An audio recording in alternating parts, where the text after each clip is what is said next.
اللہ تبارک و تعالی ارشاد فرماتا ہے وَإِمَّا يُنْسِيَنَّكَ الشَّيْطَانُ فَلَا تَقْعُدْ بَعْدَ الذِّكْرَىٰ مَعَ الْقَوْمِ الظَّالِمِينَ، اور جو کہیں تجھے شیطان بھلا دے تو یاد آئے پر ظالموں کے پاس نہ بیٹھ۔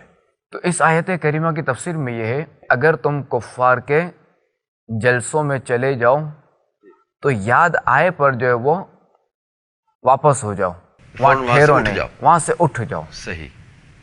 ایک تو یہ، دوسرا یہ کہ اس آیت کریمہ سے یہ بھی معلوم ہوا کہ بری صحبت سے بچنا یہ بہت ہی ضروری ہے۔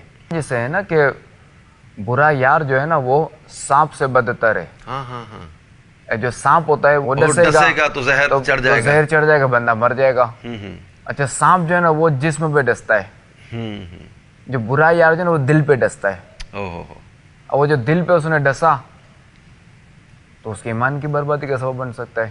استغفر اللہ۔ حضور اس آیت سے یہ پتہ چلا کہ بری صحبت جو ہے نا یہ بڑی خطرناک چیز ہے، اس سے بچنا ضروری ہے، بری صحبت سے، برے دوستوں سے۔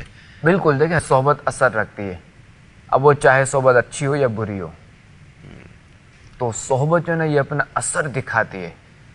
تو آج جو ہمارے معاشرے میں جو ہے نا بے راہ روی، جی جی، اور بعض اوقات آپ نے سنا ہوگا بعض لوگ کہتے ہیں نا میرا بچہ بس وہ بری سوسائٹی میں پھنس گیا اور میرے لیے آزمائش ہو گئی، میرے لیے درد سے بن گیا ہے، جب دیکھو پیسے مانگتا رہتا ہے، پیسے کہاں اڑاتا ہے پتہ ہی نہیں چلتا، رات اتنی دیر سے آتا ہے۔